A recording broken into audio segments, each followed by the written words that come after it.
on est de retour. Eh bien, salut à tous, ou à ceux qui sont là en tout cas. Et allez hop, bon, on va se faire une petite revue de presse. On revient au calme, on sort de la musique psyché, psyché, je sais jamais comment on dit, comme disait Julien. Hop, on va s'enlever ça.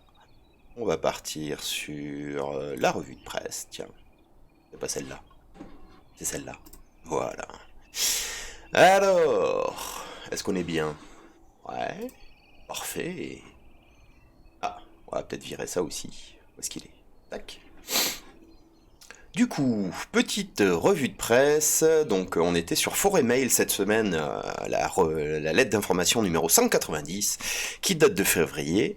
Bonne nouvelle, celle de mars est arrivée aussi, mais je voulais juste revenir encore une fois sur la bonne litière comme anti-acide pour les sols forestiers, puisque dans cet article, on nous parlait en particulier du cerisier tardif, alias Prunus serotina de son petit nom. Et on nous disait que le cerisier tardif, il a une litière, donc des feuilles, des branches, en tout cas il laisse tomber au sol de la matière organique qui a une capacité d'amélioration en fait du sol, en particulier sur les sols pauvres. Donc ça c'était l'information superbe, puisque on a un arbre, quand on le plante, le simple fait qu'il vive, qu'il perde des éléments nutritifs, donc des organes, que ces organes se décomposent sur le sol, ça vient enrichir votre station, donc votre sol, surtout sur des sols qui ont du mal à fixer en fait l'eau et à fixer les éléments nutritifs, donc typiquement sur des sols sableux, ce qu'on retrouve beaucoup d'ailleurs dans le Limousin, là où je suis. Et alors pourquoi je voulais revenir là-dessus? Parce que le cerisier tardif, si on cherche sur internet, eh ben on se rend compte que c'est classé dans les espèces nuisibles et invasives. Tac, tac, tac, tac, tac. Raison du statut. Introduit en Europe en 1629 en tant que plante ornementale ou d'intérêt commercial, dans l'espoir que son bois soit aussi recherché qu'aux États-Unis d'Amérique, il est devenu ces dernières 40 années une des plus importantes plantes envahissantes des forêts et des lisières, comme dans le sud-ouest de la France, en Belgique, en Hollande ou en Allemagne. Nombre d'entre elles tendent à s'étendre et à densifier les populations suite à la coupe de leur partie aérienne. Elles ont souvent une forte capacité à rejeter de souches ou à produire des drageons et des stolons. Donc pourquoi c'est une plante qui est classée invasive? Parce que à la base, elle ne vient pas d'Europe.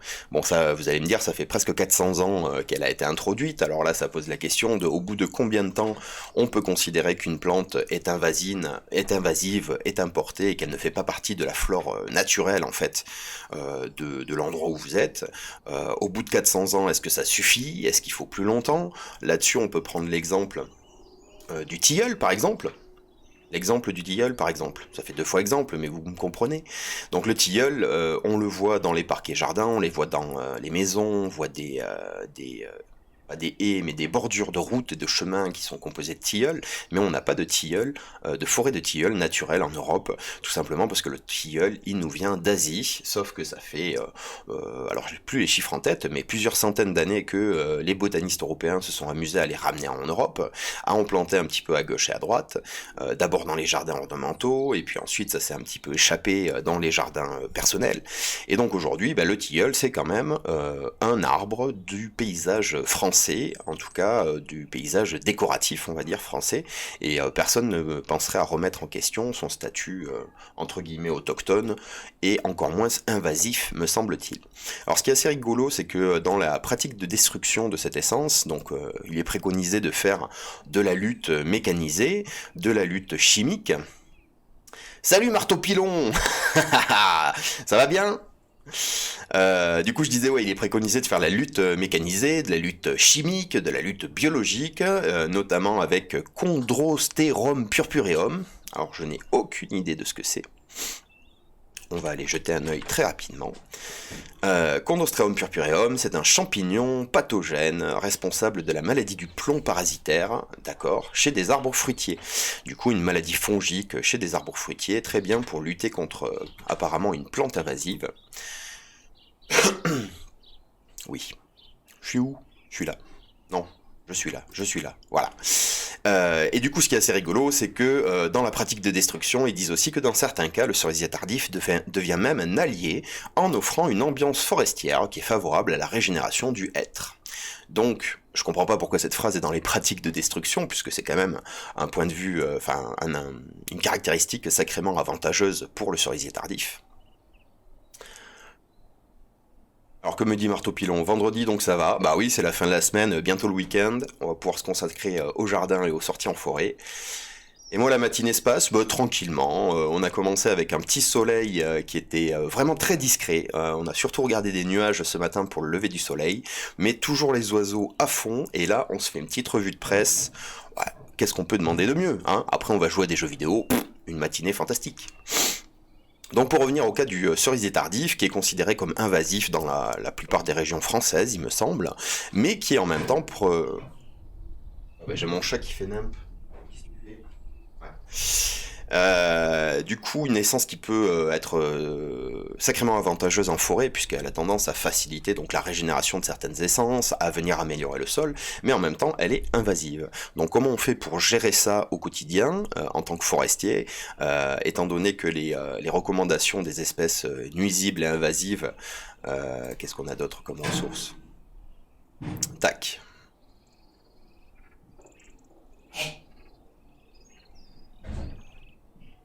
Alors désolé, j'ai mon chat qui fait de l'exploration dans la grange, ça doit faire des sons qui résonnent derrière.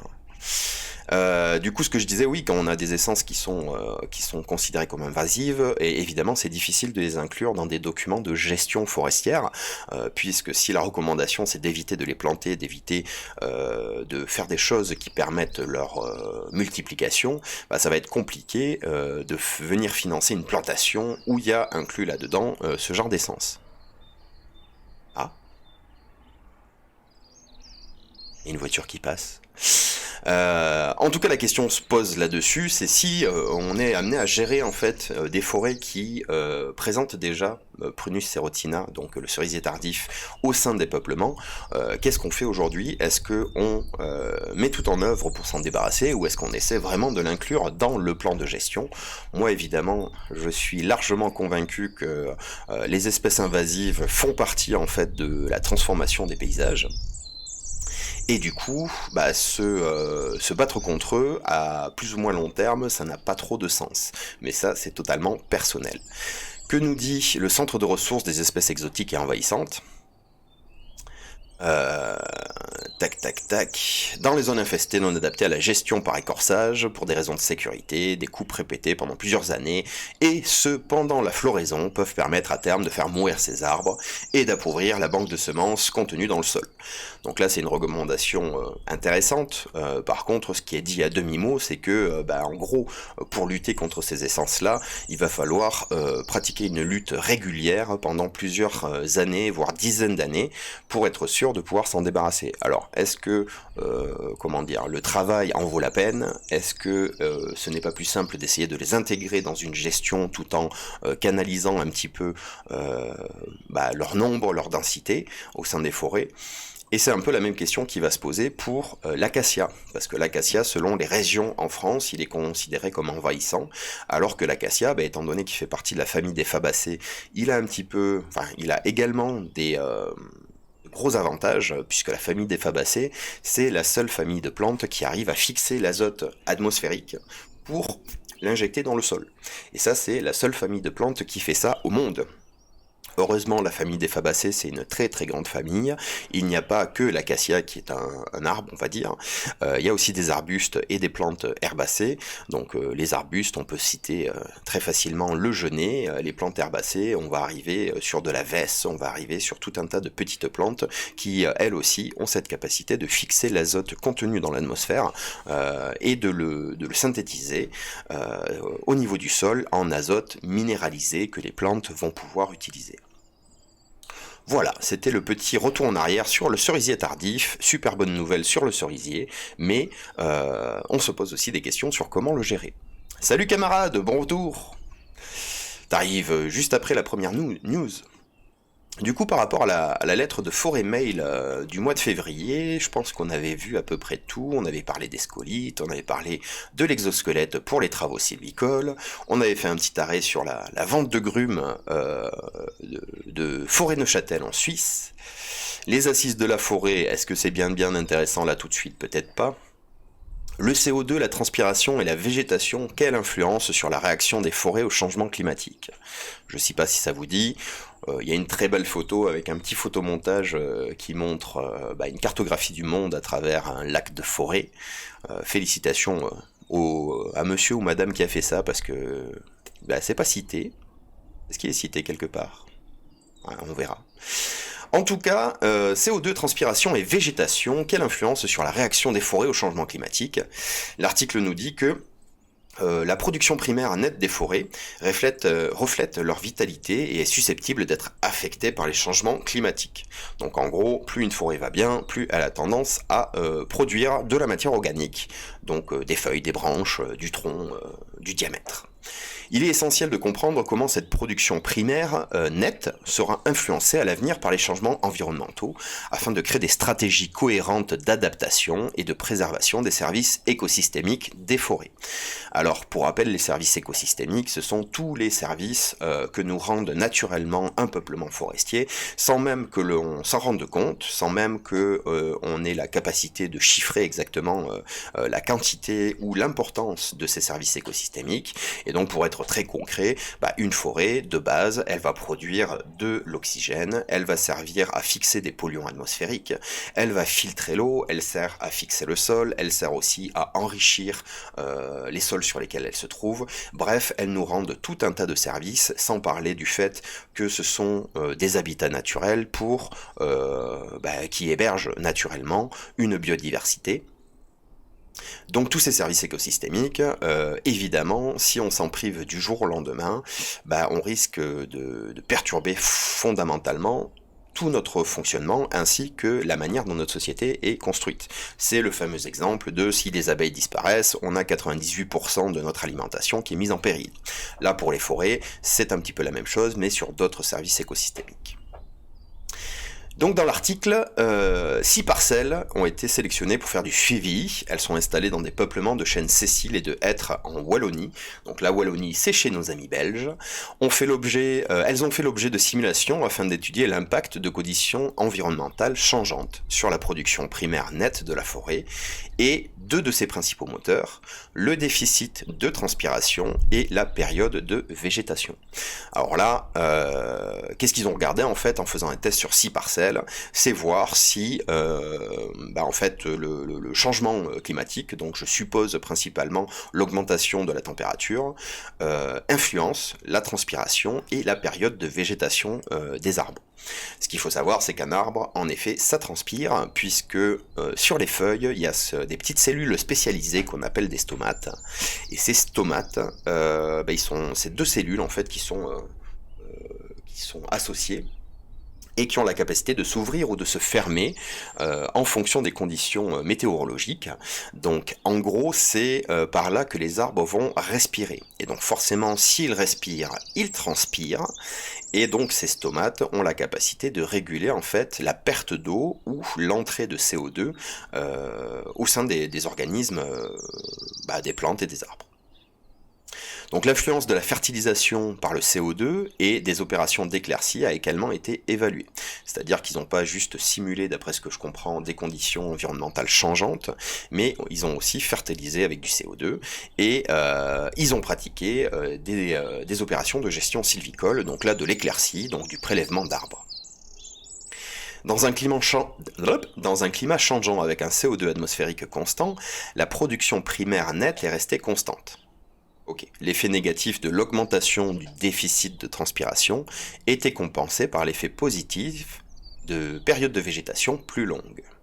Donc en gros, quand on fait évoluer le climat en réchauffement, on constate que la production primaire ne bouge pas. En fait, il y a un effet négatif de par l'augmentation de la transpiration des arbres. Évidemment, s'il fait plus chaud, les arbres ont tendance à plus ouvrir leurs stomates pour transpirer et donc réguler leur température d'une certaine manière. Et donc du coup, on a une perte d'eau qui est augmentée. Mais cet effet apparemment est compensé par les périodes de végétation plus longues. Évidemment, si on est sur un climat qui se réchauffe, la période de végétation, qui est la période où l'arbre va en fait produire de l'oxygène, c'est-à-dire qu'il va mettre en place il va produire des feuilles qui vont activer le système de production de la photosynthèse, je vais y arriver, et du coup, s'il fait plus chaud, les périodes de végétation ont tendance à s'allonger. Les arbres vont débourrer plus tôt, c'est-à-dire qu'ils vont sortir leurs bourgeons et produire des feuilles un petit peu plus tôt dans l'année, et ils vont avoir la capacité de tenir ces feuilles un petit peu plus longtemps, puisque les conditions climatiques leur seront bénéfiques un peu plus tôt et un peu plus longtemps.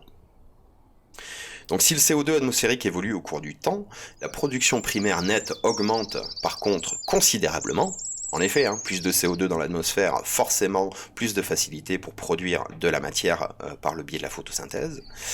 En particulier pour les scénarios avec des émissions de gaz à effet de serre plus élevées. Dans les deux cas, donc dans les deux tests, l'essentiel de la variabilité est lié aux caractéristiques du site. Encore une fois, on travaille avec du vivant, et donc forcément, en fonction de l'endroit où vous vous situez, le type de sol, le bon état de santé, on va dire général, du peuplement, vous allez avoir des résultats qui varient un petit peu.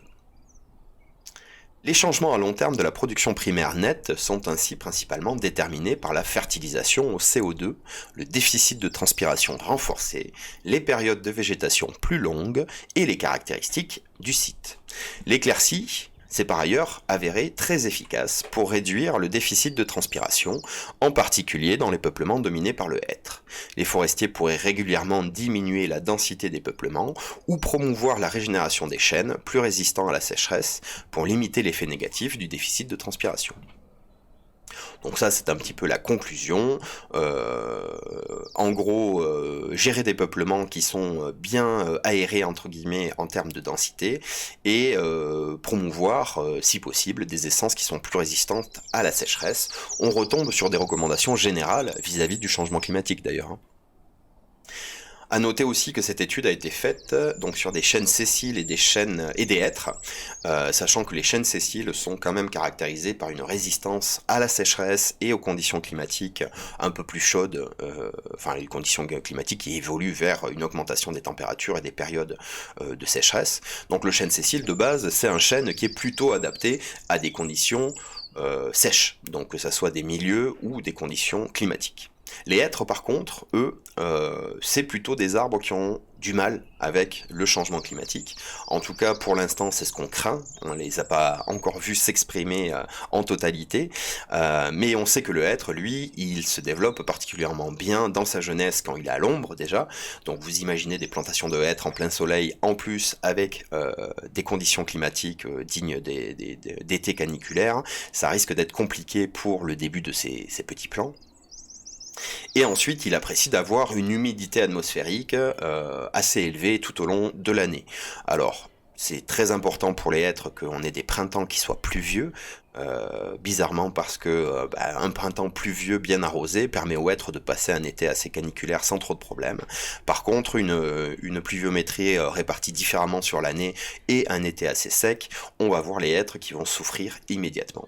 Donc c'est assez intelligent d'avoir fait leur étude sur une essence qui est particulièrement résistante, on va dire, à l'évolution des conditions climatiques, et une essence, le hêtre, qui lui nécessite de conserver des caractéristiques atmosphériques assez humides. Comme d'habitude, vous pourrez retrouver les références en bas de l'article et aller même sur l'article en anglais. Alors, on va pas se le tenter aujourd'hui, ça va bien.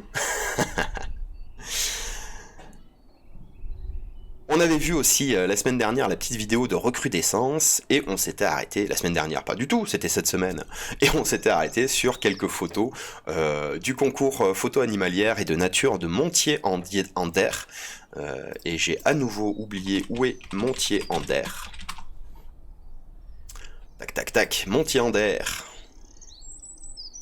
Ah oui, on avait dit que c'était entre Troyes et Nancy. Ah ouais. Donc voilà, petit festival de photo animalière, hop, qui nous permet d'admirer cette magnifique photo de renard. Tiens, on peut se la mettre carrément en plus grand. Hop là. Ouais. Donc un renard en pleine course. Ah, on a un peu de vent aujourd'hui apparemment sur la ligne. Où est-ce qu'il est mon zoom? Calmez-vous, calmez-vous, calmez-vous. J'ai un chat en folie derrière. Et j'ai la caméra qui part en cacahuète. On va régler ça rapidement. J'espère. Voilà. Beaucoup mieux. On va augmenter ça. Non. On va toucher ça. Ouais, on est mieux là. Du coup, des belles photos. Tac. Des belles photos d'un oiseau que je ne me risquerai pas à essayer d'identifier avec vous. Bon, ça ressemble quand même à une chouette ou un hibou, mais étant donné que je suis botaniste, je compte sur vous si vous jetez un œil et que vous vous dites « Oh mais bien sûr, c'est une pipistrelle ou je ne sais quoi. Je sais pas pourquoi le mot pipistrelle m'est venu. N'hésitez pas à me le dire dans le chat. On a une photo de blaireau qui court dans la neige. J'adore. Ah, je peux même faire... On avait une superbe photo d'un lynx qui a l'air d'être 100 ans dans le futur lorsque la France se sera transformée en semi-désert. Non, la lumière est magnifique. Ouais, j'avais pas prévu ça, le chat qui fout le bazar pendant le stream. On a une superbe photo, encore une fois, d'oiseaux nocturnes, mais apparemment réveillés en pleine sieste et qui regardent extrêmement bizarrement l'objectif. Et on a une photo un petit peu surréaliste. Alors j'ai aucune idée de comment on fait ça avec un appareil photo, mais apparemment des gnous qui sont en train de se balader avec des ombres portées, ou alors je ne sais quoi, mais ça rend un très très bel effet. Évidemment le gnou, animal typique de nos forêts françaises. Une petite photo de loup en plein hiver perdu dans une plantation de résineux. C'est beau. Et voilà pour le forêt mail de février. Du coup, je vous propose de passer au forêt mail de mars. On va dézoomer un petit peu. Ouais. Tac, parfait. Donc encore une fois, vous avez le sommaire avec tous les sujets qu'il y aura dans ce mail. On va aller directement... Où est-ce que c'est? Voilà, à la première news. Magnifique photo de bourgeons de hêtre ou de charme. Ou de sureau plutôt, vu l'écorce, qui sont en train de produire des feuilles. Et l'article qui s'appelle « Pourquoi les arbres sont-ils les champions de l'évolution ?» Donc il y a 4 ans, une petite révolution venait secouer la vision que nous avions de l'arbre et de sa génétique. En effet, l'équipe de Christophe Ploumion de l'INRAE, donc l'Institut National de la Recherche Agricole, ça y est, j'ai oublié le E, on l'a refait. Tic tac tac. Allô? Où est la définition? Institut National de Recherche pour l'Agriculture, l'Alimentation et l'Environnement. Bah oui, le E évidemment pour environnement. Donc l'équipe de Christophe Ploumion de l'INRAE démontrait en 2018, grâce à ses travaux de séquençage de l'ADN d'un chêne centenaire, l'existence d'une mosaïque génétique au sein d'un même individu. Cette découverte, déjà pressentie en 1979 par James White, nous apprenait que ce chêne présentait de nombreuses mutations génétiques au sein de son tronc, mais aussi, je suis bloqué, mais aussi de ses branches, et que celles-ci étaient dans près de 50% des cas présentes dans ses fruits. À la suite de cette expérience, de nombreux autres sont menés un peu partout dans le monde. Ainsi, des chercheurs chinois étudient un pêcher d'une vingtaine d'années et démontrent que ses racines mutent 8 fois plus vite que ses branches. En 2020, c'est le phénomène d'épigénétique qui est mis en lumière, car on découvre qu'il se superpose à la mosaïque génétique. Alors qu'est-ce que c'est que l'épigénétique ? Avant de dire des bêtises, on va aller chercher sur internet. Donc l'épigénétique, mot valise de épigénèse et de génétique, est la discipline de la biologie qui étudie la nature des mécanismes modifiant de manière réversible et transmissible et adaptative l'expression des gènes sans en changer la séquence nucléotide. Alors, traduction. En gros, l'épigénétique, c'est voir l'influence du milieu sur la génétique. Donc, la biologie qui étudie la nature des mécanismes modifiant de manière réversible, transmissible et adaptative l'expression des gènes. En quoi votre milieu, votre vie, va influencer l'expression de vos gènes et en quoi cette expression va pouvoir se transmettre à vos descendants. Donc l'épigénétique, c'est la prise en compte de tout ce qui est extérieur à la génétique pure et dure, donc à l'expression des chromosomes, pour voir comment ils sont influencés par des événements non codants, on va dire, dans la séquence chromosomique. Tic-tac, tic-tac-touc, je ne sais plus où j'en étais. Ah oui, donc en 2020, c'est le phénomène d'épigénétique qui est mis en lumière, car on découvre qu'il se superpose à la mosaïque génétique. C'est-à-dire que, à la fois, l'influence du milieu vient modifier la génétique des arbres, mais que ça ne rentre pas en collision avec une modification interne que les chercheurs ont mis en évidence.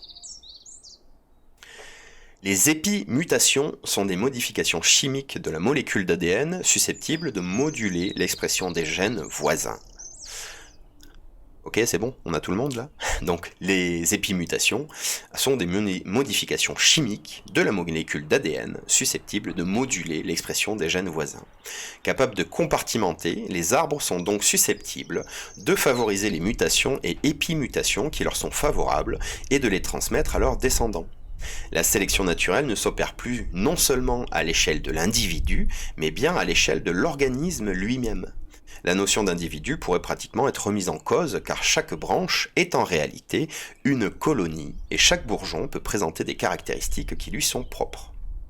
Donc là, en effet, la vision de la génétique au sein de l'arbre devient un petit peu plus complexe, parce que jusqu'ici, on appliquait à la botanique, on va dire, la même vision de la génétique que celle appliquée aux animaux, sauf qu'on sait que les arbres, les plantes fonctionnent légèrement différemment de la cellule animale, et du coup, on est en train de se rendre compte que chez les arbres, c'est encore plus compliqué. C'est-à-dire que, au sein d'un individu, il va y avoir des variations génétiques qui vont ensuite pouvoir être transmises aux descendants, mais on se rend compte qu'au sein des organes même du même arbre, on peut avoir des variations génétiques. D'où la considération de chaque branche, de chaque feuille, de chaque partie de l'arbre comme une colonie, et oui, comme une colonie qui a des caractéristiques qui lui sont propres. Salut Ron Arsan, c'est à cette heure-ci qu'on arrive au travail, bravo.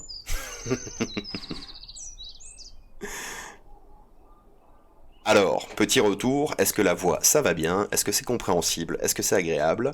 Et est-ce que vous avez des questions là-dessus? Parce que je vois que vous êtes très tranquille dans le chat. Donc soit je vous berce, soit c'est inintéressant. N'hésitez pas à faire un retour.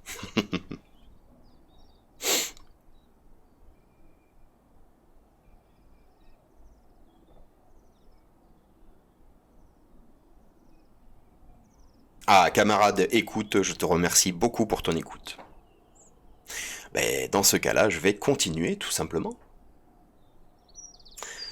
Un autre article sur la vente transfrontalière de grumes de haute qualité avec encore une fois des produits records, des prix records, pardon. Mais non, voyons. Qu'est-ce qu'il dit Julien? Ça, on en a un peu parlé cette semaine aussi avec la vente de bois à la forêt de Neuchâtel en Suisse. Enfin, Neuchâtel, c'est pas complet, mais j'ai oublié le nom complet. Et là, on a un autre article qui nous dit que sur les ventes de grumes de haute qualité, on a des prix du bois qui sont records. Donc, on va regarder un peu ce qui s'est passé. La vente sur le parc à grumes permet de valoriser des grumes de très haute qualité issues des forêts publiques. Elle permet de cibler des acheteurs spécialisés, de favoriser un circuit court. Ah, Marteau Pilon, il écoute mais il travaille, bravo à toi. Ça c'est des gens qui sont multitâches. Donc ça nous rappelle, l'article nous rappelle un petit peu qu'est-ce que c'est la vente sur parc agrumes. Le parc agrumes, c'est très simple, on va marquer une coupe, on va la faire exploiter, on va ramener tous les troncs d'arbres, donc les grumes, sur un endroit pour que les potentiels acheteurs puissent venir regarder la qualité du bois et donc faire une proposition de prix. Elle permet de cibler des acheteurs spécialisés et de favoriser un circuit court. Cette vente est organisée de façon coordonnée entre 6 régions transfrontalières, je n'y arriverai pas, la France, dans sa partie Grand Est, l'Allemagne, avec la partie de la Sarre et de la Rhénanie-Palatinat, le Grand-Duché du Luxembourg, la Flandre et la Wallonie, donc on retrouve à nouveau nos amis belges. Le 17 février dernier, la vente a atteint des records. En Wallonie, 350 mètres cubes, l'équivalent de 88 grumes. Vite, ma calculette.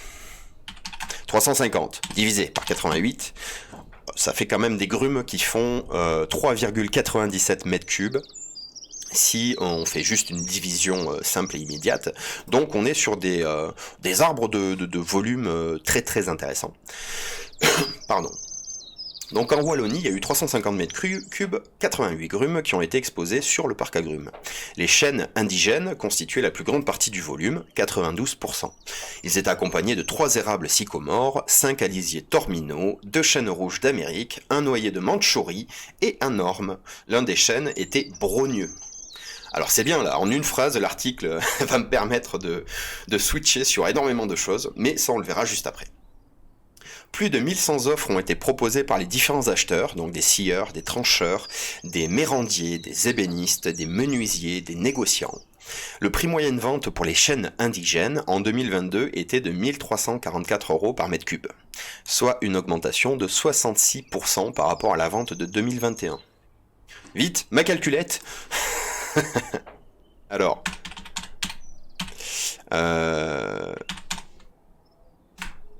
mais non, il s'est trompé. 1344 fois 0,34. Ah, il veut pas me... Bah, ma calculatrice est en pleine rébellion, elle veut pas appuyer sur multiplier. Ah oui. Ah oui. Ah oui, oui, oui, oui. Oui, oui, oui, oui. D'accord. Pardon, excusez-moi, j'étais parti dans des calculs bizarres. C'est Terminator version mathématique, je sais pas, mais la révolution des machines commence peut-être par le fait que ta calculatrice ne veut plus appuyer sur multiplier, que ton démineur te met des bombes là où tu sais où il n'y en a pas, et que ta carte bleue refuse de payer sans contact. On est peut-être au début de la révolution des machines, tu as tout à fait raison camarade, il faut être extrêmement attentif. Bref, en tout cas, le prix moyen de vente a augmenté de 66%, c'est énorme, c'est surréaliste, par rapport à la vente de 2021. Le record du prix de vente revient à un chêne de la forêt domaniale de Saint-Michel-Frères, dans le cantonnement de Nassogne. Peut-être aller voir où c'est, acheté par un trancheur pour le prix de 3469 € par mètre cube. Soit près de 30 000 € la grume. Ah oui, calculette. Ah ben non, mais le multiplier veut pas marcher. 3469, et on avait dit que ça faisait à peu près 4 mètres cubes. Ah oui, donc oui, non, en effet. Non. Là, du coup, on a un arbre qui faisait dans les... un peu plus de 8 mètres cubes. Ce qui est vraiment énorme. Du coup, ce petit article comme ça, les chiffres en eux-mêmes sont pas forcément très très intéressants. Par contre, ça traduit bien l'augmentation du marché du bois, que ce soit en France ou en Europe, puisque là on est sur une vente transfrontalière, j'y suis arrivé, où on voit les prix augmenter par 66%, où on atteint des records à 30 000 € la grume, donc 8 mètres cubes. Et ça, on en avait un peu parlé cette semaine en disant que bah oui, les prix du bois sont de plus en plus en augmentation parce qu'on a des acheteurs, sans vouloir pointer du doigt, mais des acheteurs très souvent commissionnés par des entreprises chinoises pour venir acheter du bois en Europe quasiment à n'importe quel prix. Et du coup, mécaniquement, si on a des acheteurs qui sont prêts à acheter plus cher, bah, les prix locaux vont aussi augmenter. Alors j'ai dit tout à l'heure, tiens, en une phrase... Ils m'ont donné l'occasion d'aller voir plein de choses.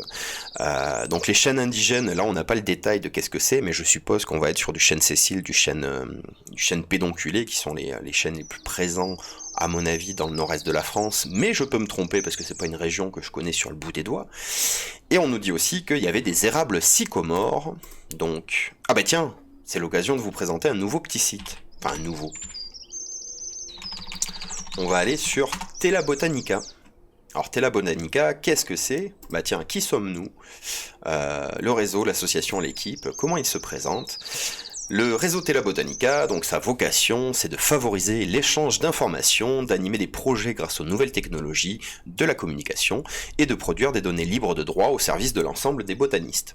En gros, le réseau Tela Botanica, c'est vous. C'est-à-dire que ce sont des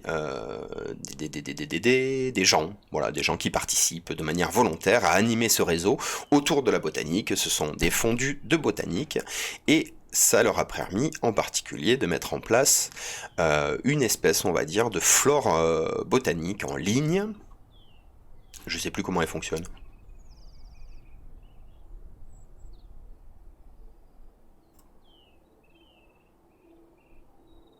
Je clique sur n'importe quoi, c'est pas du tout ça que je veux. On la refait.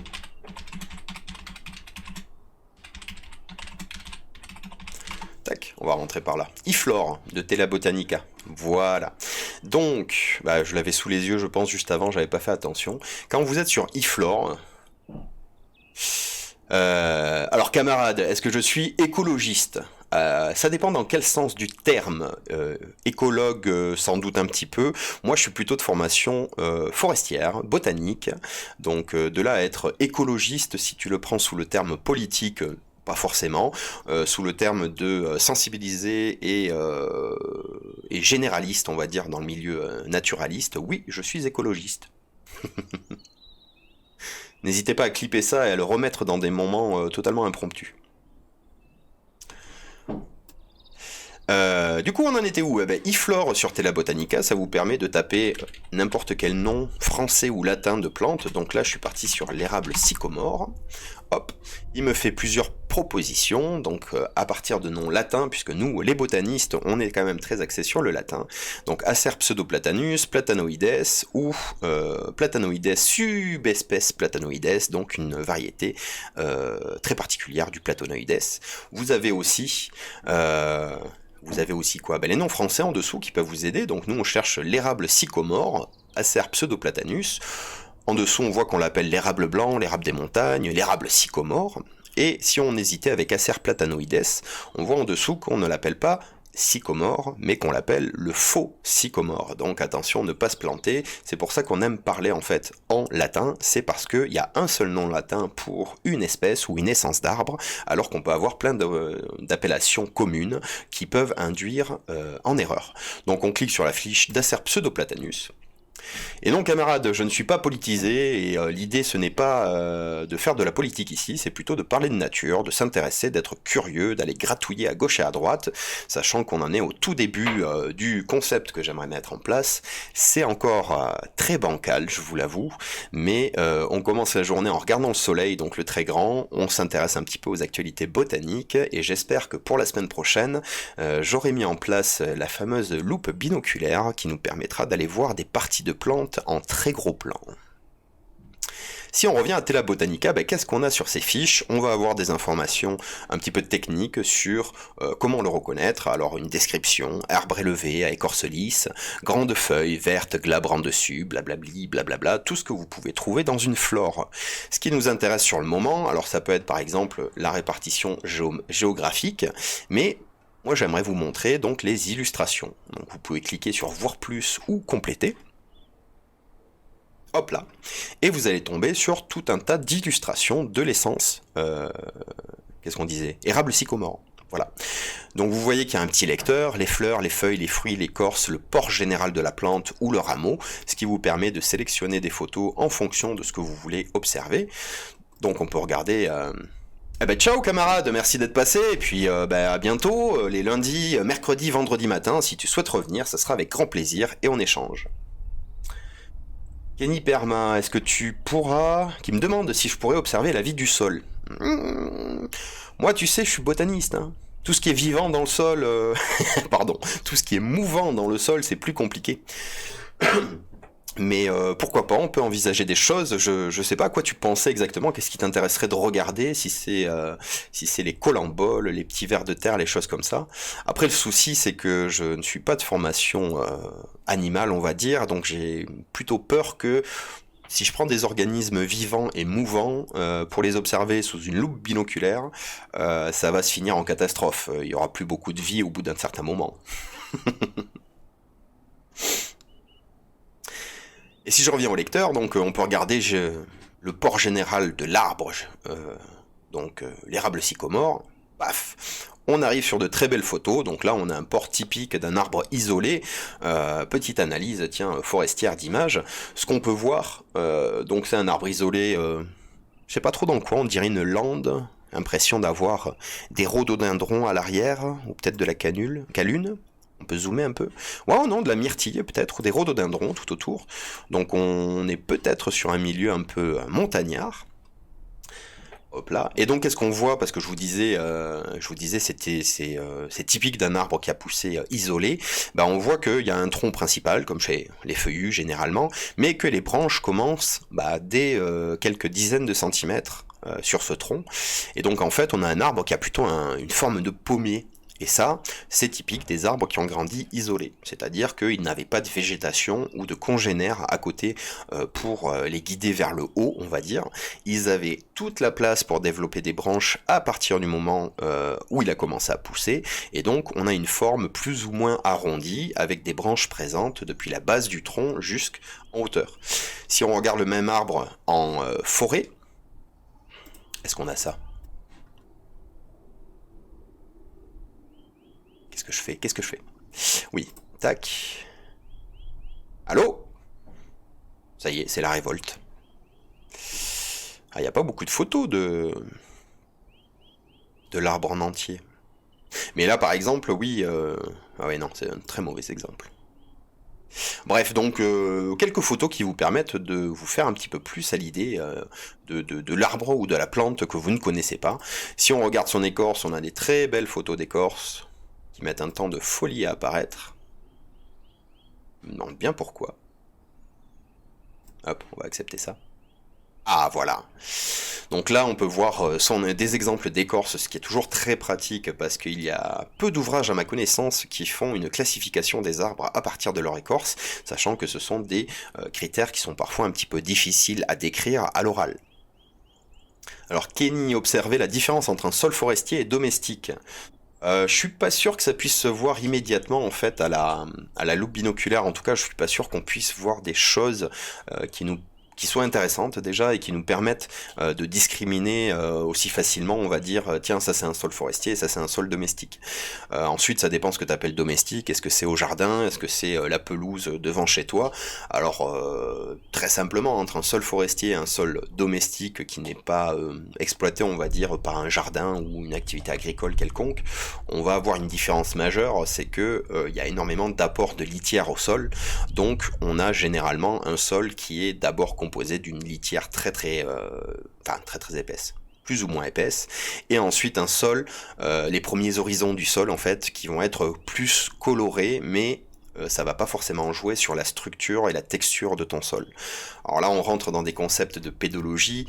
Pédologie, c'est l'étude des sols, et du coup, la structure et la texture, c'est ce qui caractérise un type de sol, en fonction de comment il est composé, son équilibre entre ça va me revenir, hein, les sables, les argiles et les limons, et ensuite, est-ce qu'il a une structure qui est plutôt particulière, grumeleuse, massive. On va avoir la caractérisation de différents sols. Ce qui est sûr, c'est que étant donné que tu veux comparer à un jardin où généralement il y a de l'apport, c'est-à-dire que c'est un sol qui est potentiellement travaillé et sur lesquels vous venez apporter de la litière, d'une certaine manière, on peut avoir parfois des sols forestiers qui sont comparables à des sols de jardin. En tout cas, il y a toutes les possibilités, mais je suis pas persuadé que ça puisse se voir uniquement à travers une loupe binoculaire. On verra. Écoute, c'est une idée que je me mets derrière l'oreille et on verra s'il y a possibilité de la développer au fur et à mesure. Donc on est sur Tela Botanica, très belle photo de Samar, hein. Donc les fruits de l'érable sycomore, normalement un arbre que vous connaissez assez bien, qui est assez représenté dans les parcs et jardins, que ce soit en ville, que ce soit des parcs privés ou publics. D'ailleurs tiens, là on a la localisation, hein, on a une feuille d'érable sycomore à Vincennes, dans le parc floral, le parc urbain jardin botanique, et donc c'est une essence que normalement on connaît déjà à peu près, parce qu'on la voit un petit peu à gauche et à droite, et en plus qu'elle a une feuille qui est extrêmement facile à reconnaître.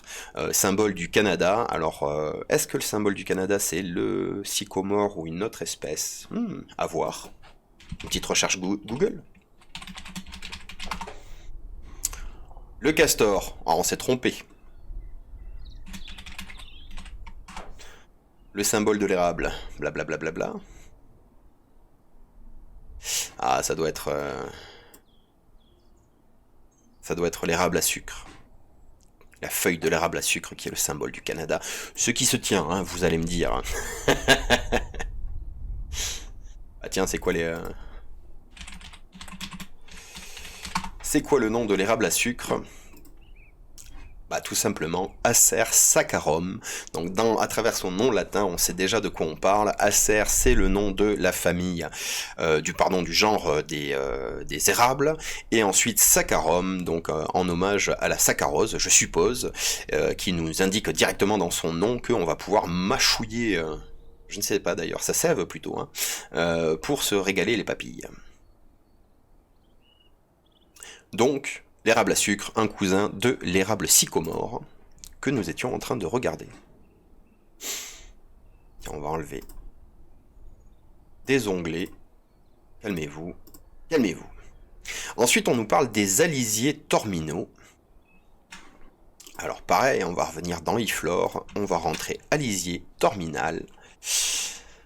On va prendre l'alisier torminal de base, hein, Sorbus torminalis.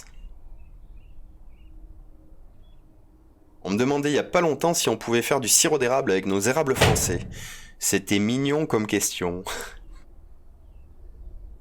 Ouais, qu'est-ce que t'as répondu? Bah surtout, est-ce que tu les as encouragés à tester?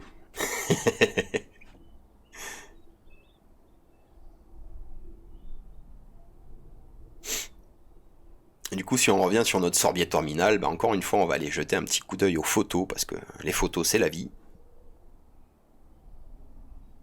On va regarder le port général de la plante, enfin de l'arbre. Voilà, donc ce sont des arbres qui peuvent atteindre de grandes hauteurs, il me semble 20 à 30 mètres si je me souviens bien. Je n'ai pas ma flore sous la main, évidemment. On est sur lequel, là? Tac. Ça a l'air d'être un petit. Ça aussi, ça a l'air d'être un petit.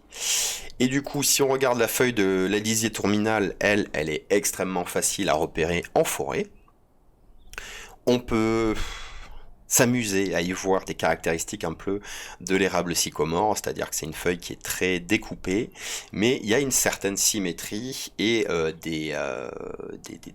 ne sais plus comment ça s'appelle, bravo, mais en tout cas des pointes qui sont beaucoup plus obtuses, qui vont toujours vers l'avant par rapport à notre érable sycomore. Qu'est-ce qu'on a d'autre? Voilà. Donc ça, ce type de feuilles qu'on retrouve très souvent au sol, hein, en forêt quand il y a des alisiers, parce qu'on ne pense pas forcément à lever les yeux pour les identifier, c'est quand même assez facilement reconnaissable. La fleur de notre alisier terminal, hop là, une petite photo de meilleure qualité. On se l'agrandit tant qu'à y être. Tiens, c'est quelle famille l'alisier terminal, j'ai oublié. Sorbus, bah oui, des sorbiers. Sorbus terminalis, évidemment. Donc là, on a des grappes de fleurs, hein, d'alisier terminal, assez facilement reconnaissables, qui, si je ne me trompe pas, on est dans la famille des rosacées. Donc la famille des rosacées, on peut... Enfin, en tout cas, les rosacées sauvages, on peut assez facilement les repérer. Généralement, elles ont 5 sépales, 5 pétales, et ensuite des étamines, des carpelles, qui sont des multiples de 5. Alors attention, il peut y avoir dans cette famille des exceptions, mais la règle générale, ça va être une base 5 pour tous les éléments de la fleur.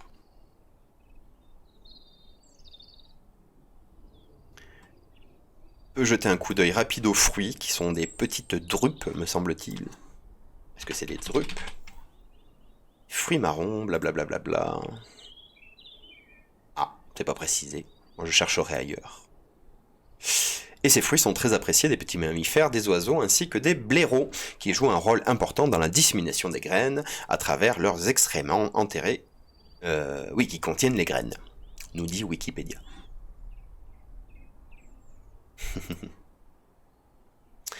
Un petit coup d'œil rapide à l'écorce, juste pour se la mettre dans l'œil. Donc une écorce un petit peu scarifiée, on va dire, verticalement, mais j'ai absolument pas le vocabulaire pour vous décrire ce genre d'écorce. Il faudrait que je trouve un ouvrage de référence là-dessus. Donc en tout cas pas une écorce très très lisse, ça n'a rien à voir avec du hêtre par exemple. On est où? Je suis là. Et enfin, qu'est-ce qu'on nous disait dans l'article? Deux chênes rouges d'Amérique. Tac. Donc les chênes rouges d'Amérique, normalement... Oula, on est où? On est là. Ce sont des arbres aussi qu'on commence à avoir dans l'œil, parce qu'il y a de plus en plus de plantations de chênes rouges à gauche et à droite. Tac.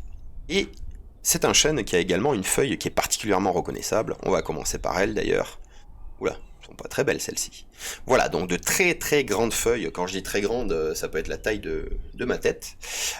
Bien découpées, beaucoup plus fines au départ que à l'arrivée. Donc on a une forme plus ou moins triangulaire retournée.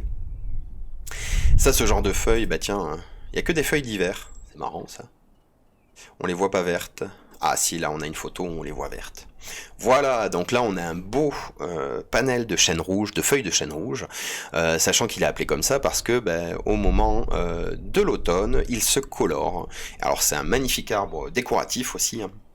Vous allez avoir un feuillage qui va contenir à la fois des feuilles encore vertes, mais des feuilles qui commencent à dépérir, donc une magnifique coloration qui va du vert au rouge, marron, en passant par le jaune, parfois même un petit peu de violet.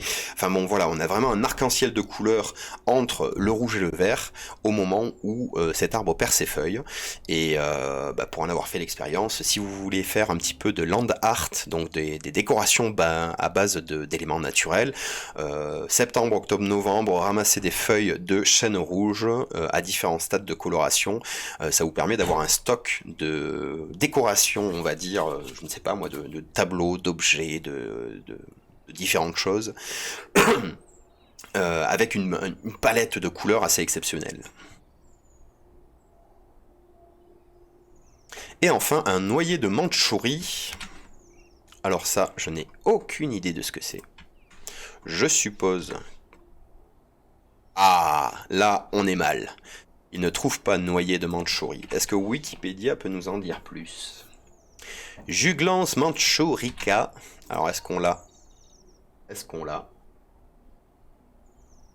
Est-ce qu'on l'a? Excusez-moi, j'ai mon téléphone qui fait piou-piou.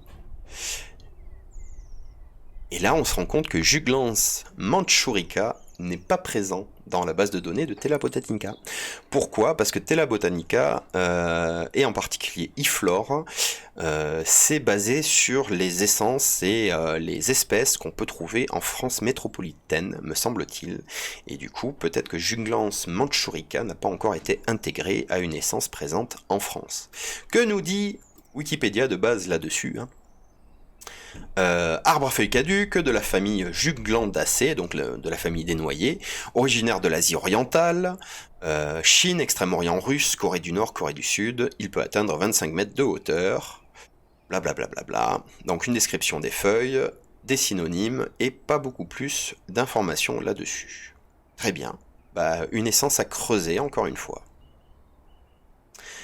Et je viens de voir qu'il y avait encore un orme sur leur liste de leur vente. Alors l'orme, ça c'est sûr, il va être dans iFlore.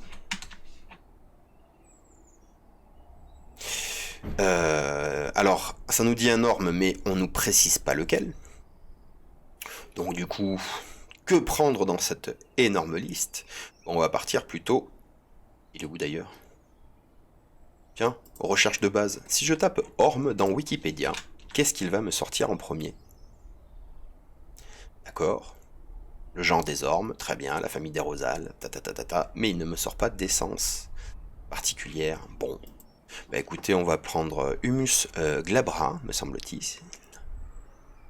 Est-ce que c'est Hudson ou pas? Je ne sais pas. On va aller voir, tiens. Orme des montagnes ou orme glabre, une répartition plutôt sur les zones, on peut le voir sur cette petite carte, plutôt sur les zones fraîches, on va dire, de la France, donc les Pyrénées, le Massif central, les Alpes, un petit peu autour du bassin parisien. On va aller regarder les photos, s'il veut bien.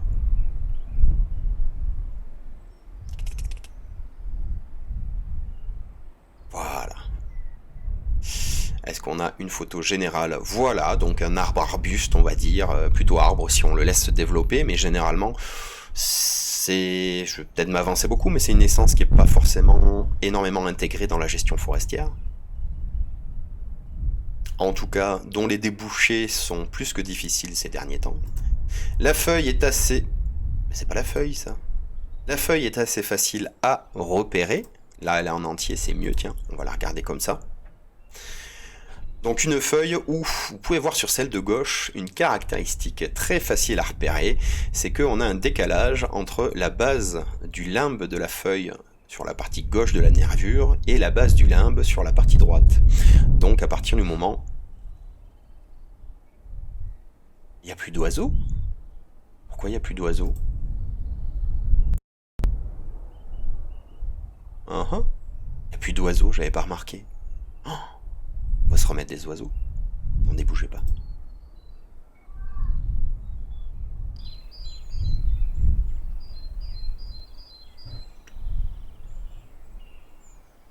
Pourquoi il n'y a plus d'oiseaux?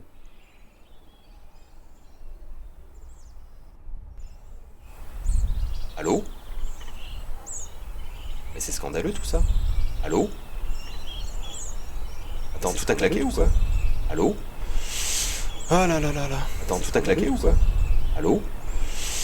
Ah là là là là. Attends, tout a claqué ou quoi? Allô? Excusez-moi, j'ai plus du tout de retour.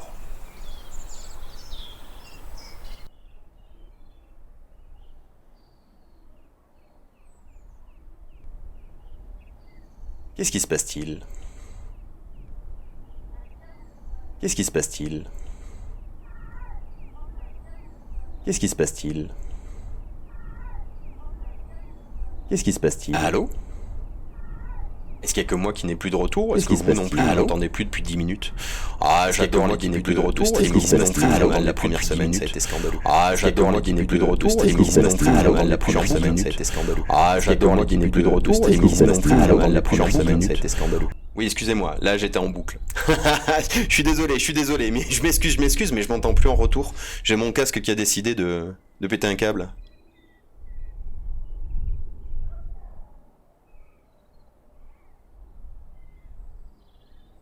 Ah bah ça c'est fort. Bon, bah écoutez, on va continuer. Ah ouais, non mais Kenny Perma, on est en pleine révolution là, je n'ai plus aucun retour. Que voulez-vous? 3 premiers lives cette semaine, 3 premiers problèmes majeurs sur chacun d'entre eux.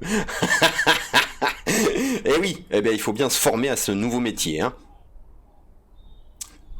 Alors écoutez, on va arrêter de vous faire... attendre et on va continuer rapidement comme ça.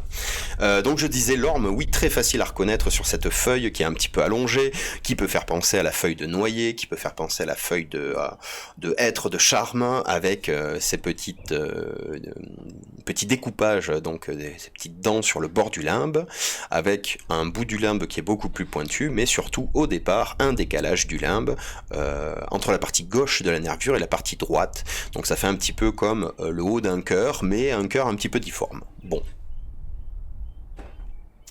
Hop là.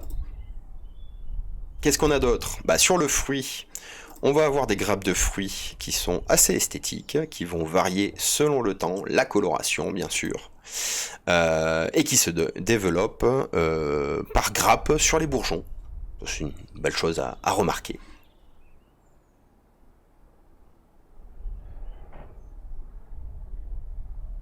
Ah, moi ça me tue de ne pas avoir de retour.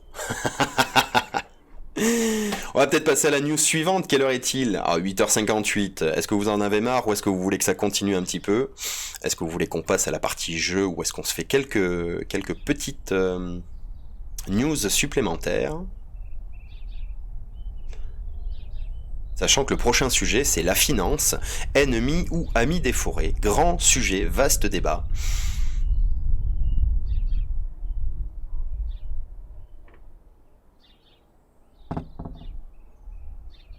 Alors excusez-moi, avant de penser, avant de passer à la suite, je vais quand même aller au bout de mes obsessions. Propriété du périphérique. Oui, non, ça marche. Scandale.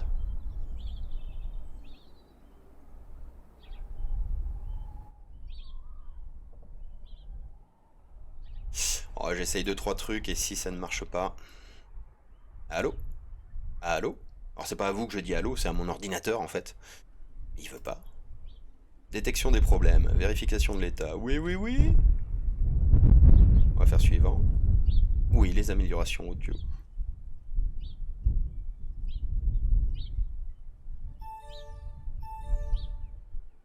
D'accord. Si je repasse là-dessus...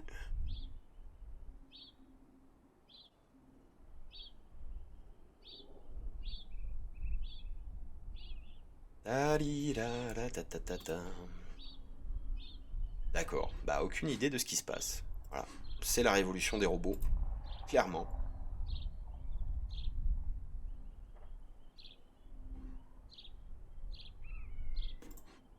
Allez, on y va quand même. Du coup, la finance, ennemi ou ami des forêts? Un article très petit qui nous renvoie immédiatement sur un autre article en anglais, donc je vous annonce déjà qu'on n'ira pas jusque-là. Je laisserai votre curiosité personnelle et vos capacités en anglais. Oui, je laisserai vos capacités en anglais traduire gentiment cet article si vous en avez la curiosité. Donc, pirater la finance pour mettre fin à la déforestation, c'est la thématique abordée lors d'un panel de discussion organisé par l'EFI. L'objectif était de discuter des solutions à mettre en place pour rendre la finance zéro déforestation. Les participants à la discussion, issus d'organisations internationales de la finance, de la société civile et de la recherche, ont abordé les liens entre les systèmes financiers et les forêts.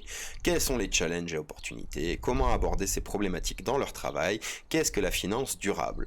Ces discussions ont pointé des manques, notamment en termes politiques et d'accès à l'information, mais également lancé des pistes de solutions.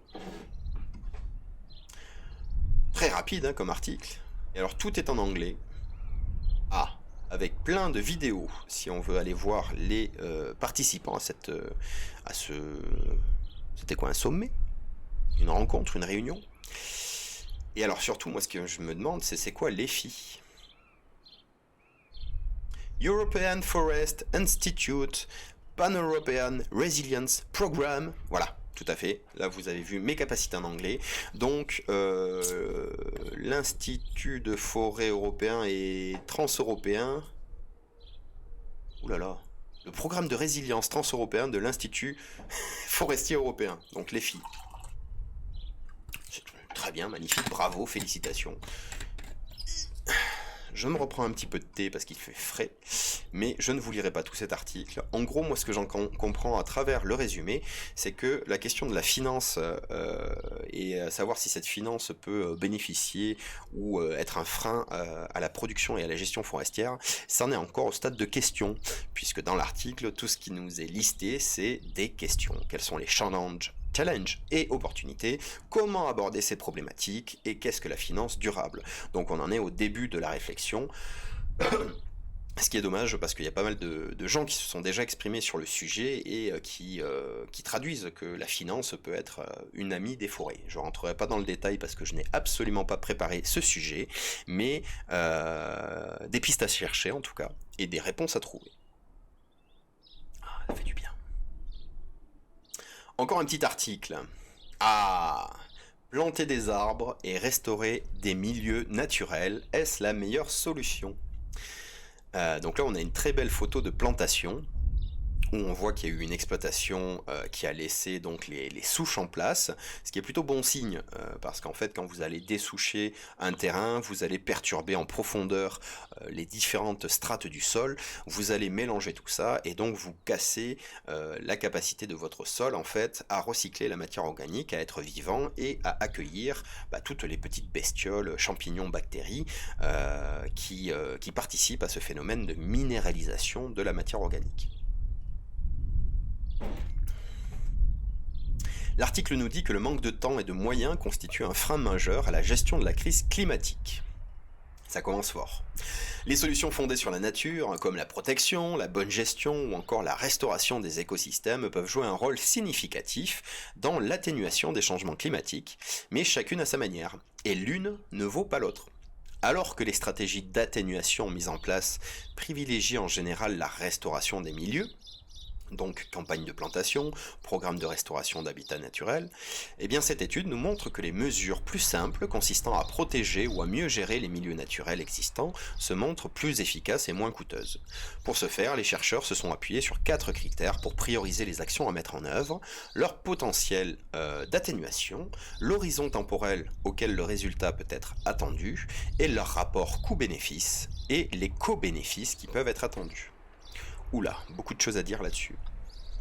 Alors, les stratégies d'atténuation, qu'est-ce que c'est déjà? Donc la restauration des milieux, la plantation ou la restauration d'habitats naturels, c'est ce qui se met en œuvre généralement dans des grands projets de construction. Je pense particulièrement ces derniers temps à des lignes à grande vitesse ou pas des autoroutes, mais en tout cas des axes de circulation de voitures. Généralement dans ce genre de projet, il y a du vent. Voilà, il y a du vent aujourd'hui. La grange ne va pas tomber, je n'ai pas peur. Donc je disais, dans ce genre de grands projets, surtout sur des tracés. Comment ça, Kenny Perma, y a Gaïa qui me dit que je suis un coquin? Ah non, je suis pas un coquin, je suis un streamer, c'est pire que tout. J'essaye d'y arriver. Donc dans le cadre de grands projets comme la création de lignes à grande vitesse, la création de routes, la création en tout cas d'axes de communication qui peuvent difficilement se permettre de faire des tours et des détours pour éviter les zones les plus sensibles, les stratégies qui sont mises en place, c'est de dire on va faire de la restauration des milieux. C'est-à-dire en gros notre axe de circulation, il a impacté X milieux, on va dire par exemple une zone humide. Ce qu'on va faire, c'est qu'on va recréer cette zone humide à côté de l'axe de communication. On va essayer de transplanter parfois des espèces alors botaniques ou animales, pour les remettre dans ce milieu-là. Et ça, c'est quelque chose qui était assez décrié parce que entre préserver une zone humide ou la déplacer entre guillemets de 500 mètres, c'est-à-dire recréer les conditions de la zone humide mais à un endroit différent, vous vous doutez bien que la préservation, c'est ce qui va impacter le moins l'écosystème présent sur cette zone humide. Et donc cette étude nous permet d'avoir des chiffres pour s'appuyer sur le fait que protéger se montre plus efficace et moins coûteux. Et du coup, ce qu'ils ont évalué, ces 4 critères, donc leur potentiel d'atténuation, c'est-à-dire à quel point la protection permet d'atténuer l'impact sur le milieu, l'horizon temporel auquel le résultat peut être attendu. Évidemment, quand vous allez recréer une zone humide, il faut plusieurs années avant que l'écosystème ne se reconstitue complètement. Le rapport coût-bénéfice, c'est-à-dire c'est toujours moins cher de préserver une zone plutôt que de la reconstruire ailleurs. Et les co-bénéfices qui peuvent être attendus, c'est-à-dire quels sont les bénéfices qu'on peut créer à ne pas détruire une zone. Les écosystèmes naturels peuvent stocker de grandes quantités de carbone, en séquestrer encore, et ces stocks de carbone sont plus stables et plus durables comparés aux milieux restaurés. Donc un des premiers avantages de protéger des écosystèmes en place, c'est qu'ils fonctionnent mieux que des écosystèmes qu'on va recréer dans une zone proche. La perte de carbone liée à la destruction des milieux peut être considérée comme irrécupérable dans une échelle de temps significative parce qu'aucune mesure de restauration ne pourrait le récupérer avant plusieurs décennies, voire plusieurs siècles. Donc ça, c'est ce que je disais, quand on va recréer un écosystème, ne serait-ce qu'à quelques dizaines voire centaines de mètres de l'écosystème de base, on va prendre plusieurs dizaines, voire on va prendre plusieurs années, voire plusieurs dizaines d'années pour que cet écosystème se remette à fonctionner de la même manière que celui qu'on veut remplacer. Je suis obsédé par le fond noir aujourd'hui. Voilà.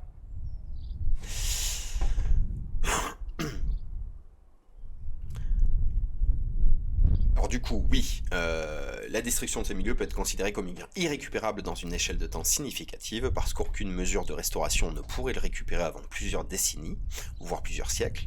Or, pour répondre à la crise climatique et limiter le réchauffement en deçà de niveaux catastrophiques, nous avons besoin d'actions à très court terme, de l'ordre de la décennie, et durables dans le temps. En protégeant de la destruction ou de la dégradation des écosystèmes naturels existants, tels que les forêts, les prairies, les milieux humides, on évite le rejet dans l'atmosphère de grandes quantités de gaz à effet de serre. L'efficacité de telles mesures de protection en termes d'émissions de CO2 évitées par hectare est très élevée et surtout elle est immédiate. Le tout à un coût relativement bas, avec de nombreux bénéfices collatéraux.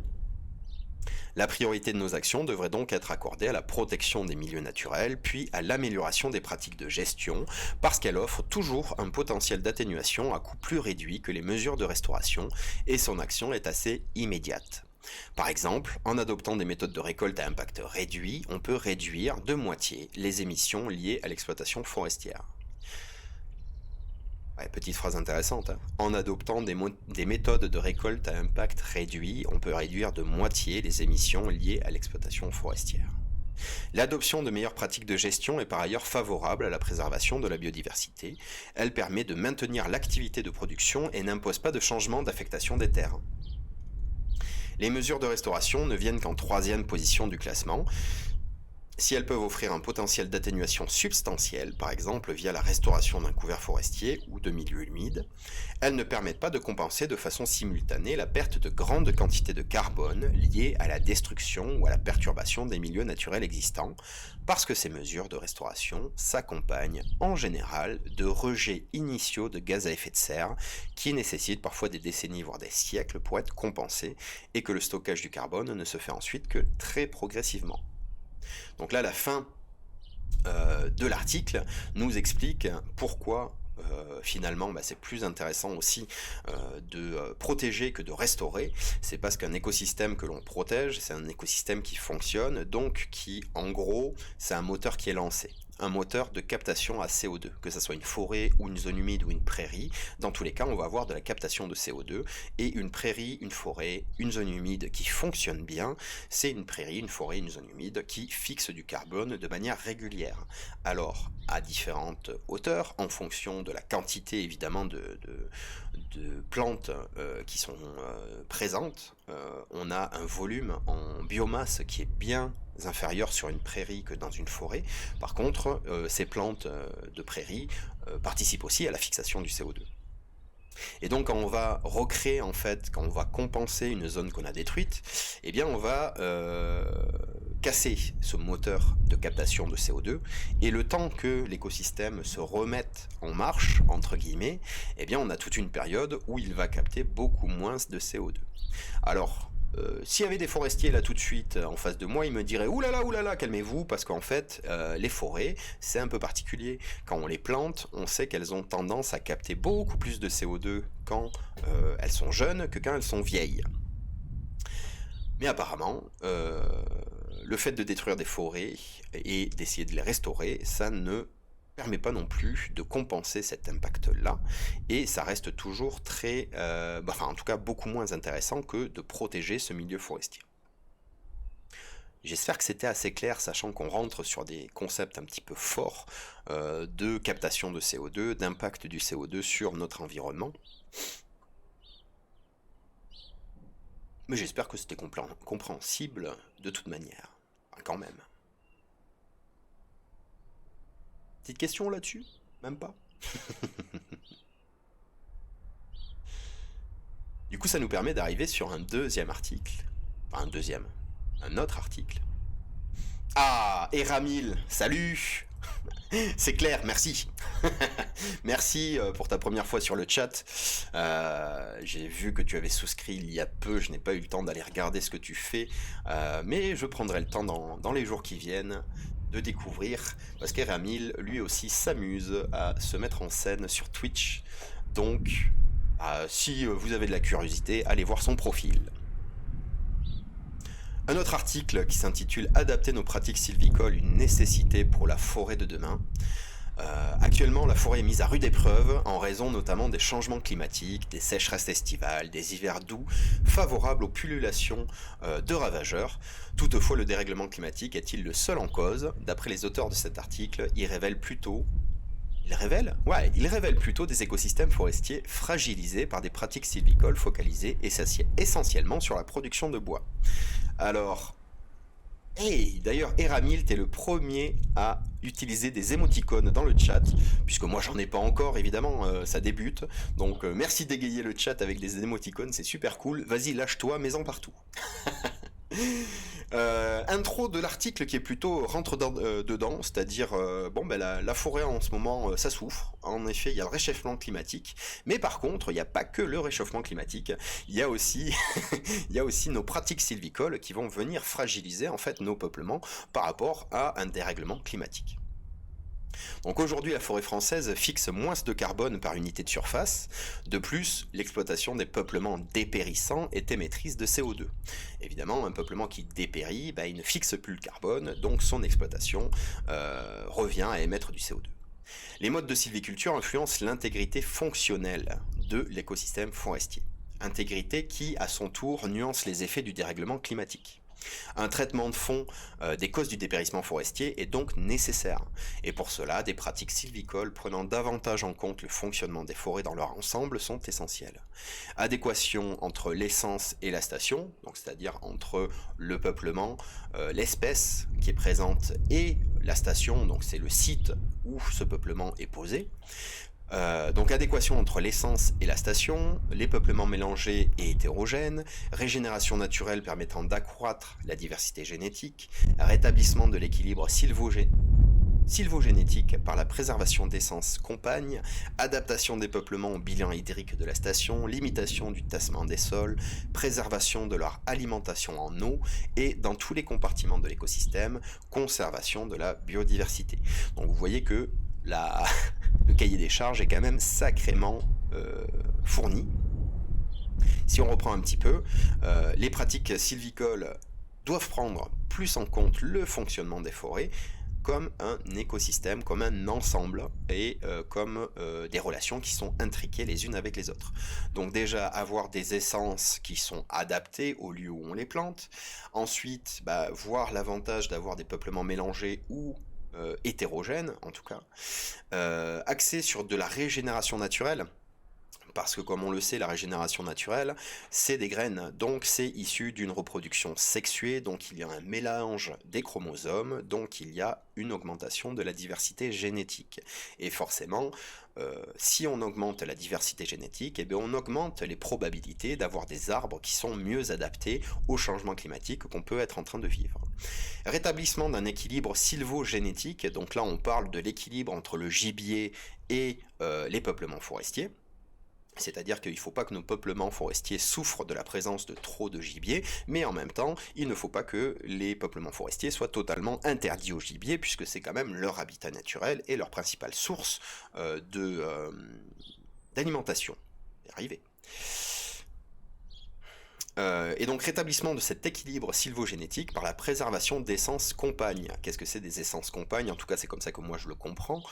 C'est des essences qui n'ont pas forcément vocation de faire de la production forestière, mais plutôt qui ont vocation à accueillir et à nourrir une biodiversité. Alors ça, on peut prendre en compte des essences compagnes qui sont plutôt adaptées, on va dire, à tout ce qui va être gibier de grande taille, en tout cas mammifères, mais aussi des essences qui sont typiquement un habitat. Je pense au cabaret des oiseaux, pardon, je galère un peu. Je pense au cabaret des oiseaux. Le cabaret des oiseaux, c'est un chardon fantastique. Tiens, on va le regarder rapidement dans l'iflore.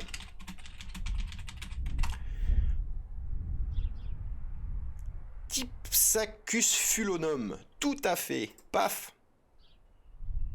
Ça c'est une plante que vous avez déjà dû voir en bord de chemin, en bord de peuplement forestier. On va regarder son port général.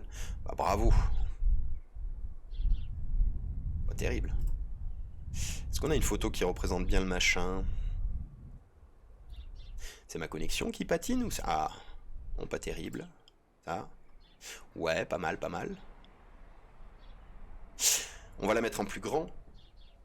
Donc le cabaret des oiseaux, pourquoi j'y pense en parlant de ça, c'est parce qu'en fait cette plante-là a été nommée justement parce qu'elle présente des caractéristiques qui font que les oiseaux y viennent extrêmement régulièrement. Déjà, elle a des feuilles hop, on va zoomer un peu, on a des feuilles ici qui englobent complètement la tige et qui vont faire parfois stagner un petit peu d'eau. Donc les oiseaux fréquentent cette plante parce que c'est un réservoir d'eau. Aussi, on a une partie chardon qui intéresse très peu les mammifères, hein, puisqu'elle a de quoi se défendre, mais par contre qui intéresse énormément les insectes pour venir se nourrir et pour venir pondre, pour venir s'abriter.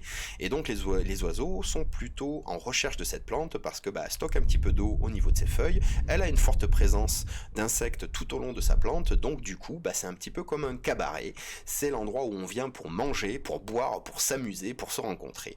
J'aime beaucoup ce principe-là. Du coup, j'en étais où ? Oui, donc la préservation d'essences compagnes, pas seulement des essences qui sont là pour nourrir le gibier, mais également des essences qui vont être là pour favoriser la biodiversité en fait de l'écosystème forestier, que ça soit des oiseaux, que ça soit des reptiles, des amphibiens ou des insectes. Adaptation des peuplements au bilan hydrique de la station. Donc là, c'est quelques petits mots pour dire que, évidemment, si on met une essence sur un terrain approprié, ça veut dire que le terrain, c'est à la fois la pédologie, l'altitude, la situation géographique, mais également sa capacité, en fait, à fixer de l'eau. Alors, très rapidement, ce qu'on peut dire, un bilan hydrique d'une station forestière, on va avoir 3 types de bilan hydrique. Le bilan hydrique qui dit, tiens, on est sur une zone où on a plus d'eau qui arrive que d'eau qui s'en va, donc on a une facilité de remplir le réservoir d'eau qui est présent dans le sol. On a des stations où on a un équilibre entre les deux, c'est-à-dire qu'il y a autant d'eau qui va arriver que d'eau qui va partir. Et enfin, on a des stations où on a plus d'eau qui va s'enlever que d'eau qui va rester. Typiquement, ce bilan hydrique-là, le premier cas où on a plus d'apport d'eau que de départ, on va être sur des... Je sais, je mime très mal, hein, mais imaginons une pente, donc on part du... on est où ? On est là, ouais. On part du haut, on a la... Non, dans l'autre sens. On part du haut, on a la pente, et ensuite on a le bas de pente. Dans le bas de pente, forcément, vous comprenez que toute l'eau qui arrive sur le versant va venir s'accumuler en bas de pente, et donc on est sur des bilans hydriques qui sont plutôt positifs, où on a plus d'eau dans le sol qui s'accumule que de départ d'eau. Si on est sur du plat, donc par exemple le sommet de notre pente, on va avoir de la pluie, donc ça va être le principal apport d'eau, et vu qu'on est sur du plat, mais que ensuite ça descend sur les côtés, on va avoir un départ d'eau dans la pente. Et donc là, on est sur un équilibre avec autant d'apport que de perte d'eau. Et évidemment, quand on est en plein milieu de la pente, on risque d'avoir plus de départ que d'apport, de par la topographie en fait de la zone qui est en pente, donc plus de difficultés pour l'eau à rester en place, on va dire. Limitation du tassement des sols, donc ça, le tassement des sols, ça en lien aussi avec le bilan hydrique, donc la capacité de votre sol à stocker l'eau, mais aussi le bon état général du sol qui permet la vie, et donc la dégradation de la matière organique. Préservation de leur alimentation en eau, donc les trois petites phrases, enfin les 3 passages... Toute cette partie-là, en fait, ça parle quasiment que de la même chose, c'est-à-dire les pratiques qui vont venir impacter notre capacité, enfin la capacité du sol à collecter et à conserver de l'eau. Et dans tous les compartiments de l'écosystème, la conservation de la biodiversité. De plus, l'article nous dit qu'il est crucial de ne pas considérer d'emblée nos essences indigènes comme non adaptées et de recourir systématiquement aux essences exotiques. Plusieurs mécanismes permettent l'adaptation spontanée des arbres dans un environnement changeant. Cependant, leur efficacité n'est pas encore parfaitement connue, d'où la nécessité d'augmenter des surfaces de forêt protégées. Celles-ci permettent en effet d'observer la réponse des essences autochtones dans un contexte de forêt non soumis à la sylviculture. Oula. Il est crucial de ne pas considérer d'emblée nos essences indigènes comme non adaptées et de recourir systématiquement aux essences exotiques. Bien là, on rentre dans le cœur du sujet. On en parlait il y a quelques jours avec le projet Espérance, projet qui consiste à aller chercher des essences plutôt du pourtour méditerranéen pour envisager quelles pourraient être les forêts de production en France dans plusieurs dizaines d'années, étant donné qu'on est dans un changement climatique qui va faire progresser, on va dire, la zone méditerranéenne plus profondément dans les terres continentales de la France. Donc du coup, une des réponses, c'est de se dire, allons chercher des arbres qui sont déjà adaptés à ce genre de conditions climatiques et importons-les en France. Là, la recommandation de l'article, c'est de dire, oulala, avant de rentrer là-dedans, faisons confiance un petit peu à nos essences indigènes, ne les considérons pas immédiatement comme inadaptées, et essayons d'éviter les prophéties autoréalisatrices qui consistent à dire « Ouh là là, notre essence ne va pas supporter l'évolution dans les 50 prochaines années, donc on arrête de la planter dès aujourd'hui, on arrête de l'exploiter dès aujourd'hui, et finalement on la condamne avant même d'avoir vu si elle est vraiment mise en péril par le changement climatique. » Plusieurs mécanismes permettent l'adaptation spontanée des arbres dans un environnement changeant, ça c'est ce que je vous disais. Les arbres ont, ne l'oublions pas, près de 320 millions d'années d'évolution. En 320 millions d'années, ils ont eu le temps de connaître énormément de changements climatiques et donc d'inscrire dans leur gène la capacité de leur survivre, on va dire. Par contre, ça c'est une conviction, c'est-à-dire qu'on n'a pas la preuve absolue, ou en tout cas je ne la connais pas aujourd'hui, mais ce qui est sûr c'est qu'on ne connaît pas tout encore de l'expression des gènes chez les arbres, et ça remet en lien avec l'article qu'on a vu tout à l'heure, qui disait que les arbres, finalement, il y a plus de changements génétiques au sein d'un même arbre, on a des gènes qui ne s'expriment que dans certains cas, et donc tout ça, ça permet d'être optimiste, on va dire, par rapport à une adaptation de nos essences indigènes, donc autochtones à la France, par rapport à un changement de conditions climatiques. Et c'est ce qui est dit dans l'article d'ailleurs, hein, c'est que l'efficacité des mécanismes d'adaptation des arbres n'est pas encore parfaitement connue, d'où la nécessité d'augmenter des surfaces de forêts protégées pour faire un suivi de l'évolution et de l'adaptation de ces arbres-là. Celles-ci permettent en effet d'observer la réponse des essences autochtones dans un contexte de forêt non soumis à la sylviculture. Enfin, la recherche scientifique en écologie forestière et ses résultats doivent appuyer les stratégies de gestion. Tout comme une forêt n'est pas une simple somme d'arbres, la gestion durable de celle-ci n'est pas qu'une question d'ingénierie. Phrase un petit peu mystérieuse pour finir cet article. Ces résultats doivent s'appuyer sur les stratégies de gestion. Voilà, une forêt n'est pas une simple somme d'arbres, la gestion durable n'est pas qu'une question d'ingénierie. On a un lien vers un article plus conséquent qui permettra une petite vidéo. Quelle heure est-il ? 9h25. 1 plus 1 égale 3. Oui, Ramil ? Oui, 1 plus 1 égale 3, je suppose que c'est par rapport à la conclusion de ce petit article, où en effet, la gestion durable, l'écologie forestière, ce n'est pas simplement 1 plus 1 égale 2, on n'a pas toujours le bon résultat, et on peut passer à côté de certaines synergies qui font que 1 plus 1 égale 3. Je ne sais pas si j'explique bien, et si je sous-titre bien ton 1 plus 1 égale 3, mais moi ça m'a inspiré en tout cas.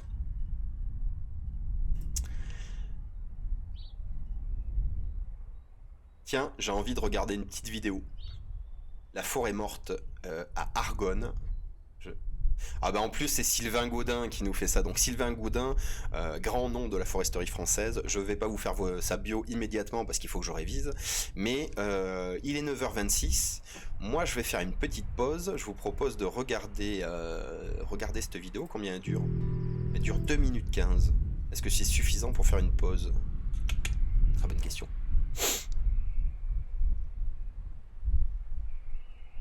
Il y a tellement de vidéos à regarder.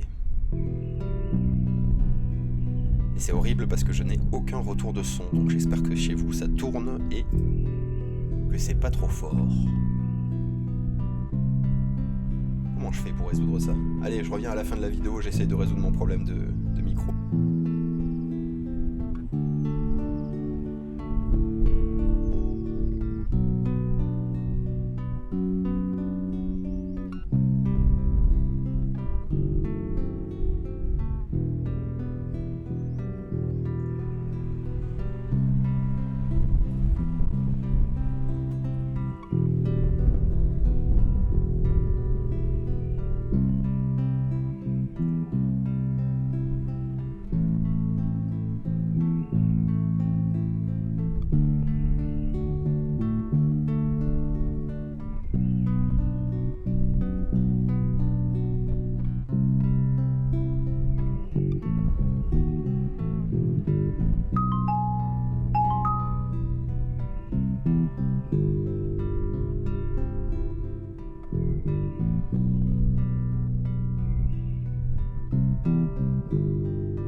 Alors, ça devait être super. Moi, je n'ai rien entendu puisque je n'ai plus aucun retour son.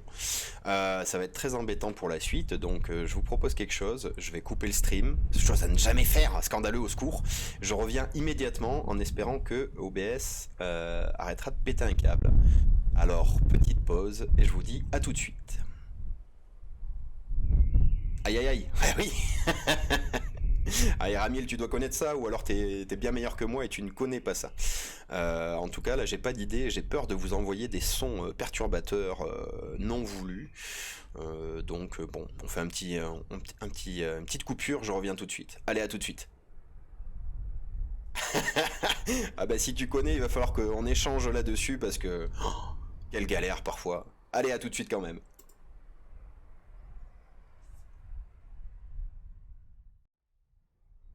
Ah, normalement on est reparti.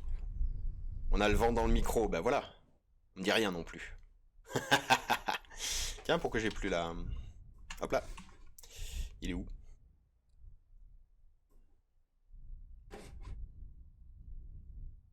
Oh là là, c'est scandaleux, c'est scandaleux. Salut de retour, bonjour. Maintenant j'ai le son, mais j'ai plus l'image. Tout va très bien.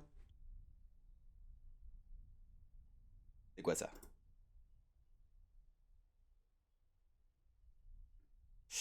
Forêt mail, tac tac. Voilà, on est de retour.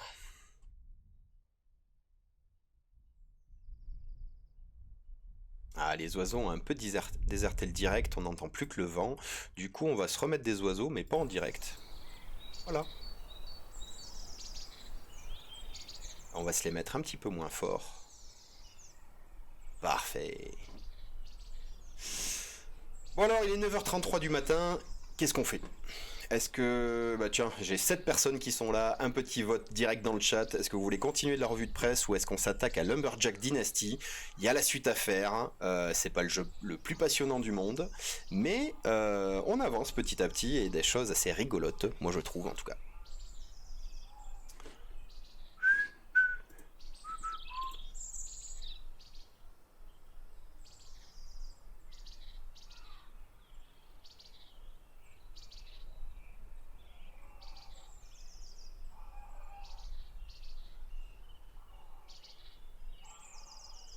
Ah, je vois que personne ne veut exprimer son avis, donc je suis libre de choisir.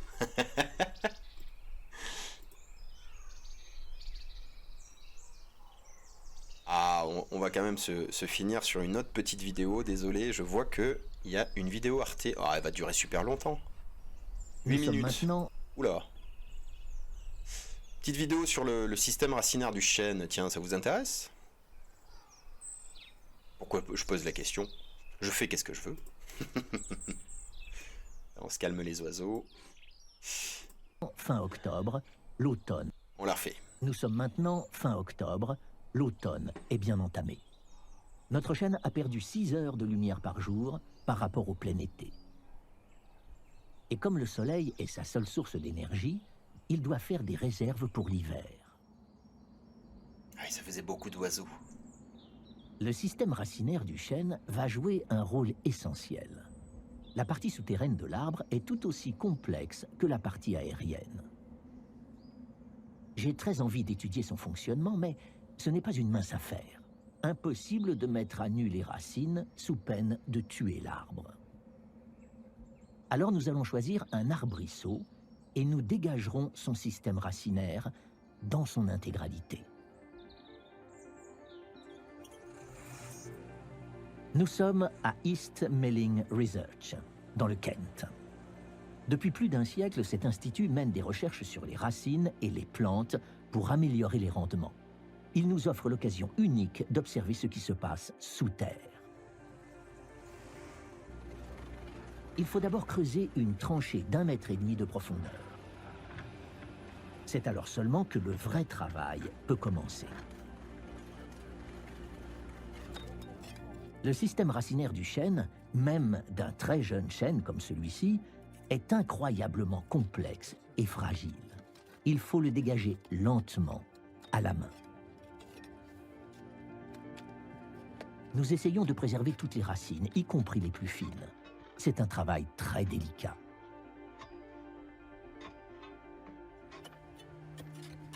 Cette tâche laborieuse mobilise 10 personnes pendant près de 2 semaines. Une fois les racines dégagées, nous pouvons commencer à comprendre l'univers souterrain du chêne. C'est absolument incroyable. Regardez combien de terre ils ont dû enlever pour exposer le système racinaire de cet arbre. Il n'a que 15 ans et il a fallu déplacer plusieurs tonnes de terre. C'est quelque chose qu'on ne voit jamais et que je n'avais jamais vu auparavant. Regardez la taille de ces racines. Regardez jusqu'où elles vont. Elles deviennent de plus en plus fines. Regardez ces radicelles. Elles sont plus longues que le tronc lui-même.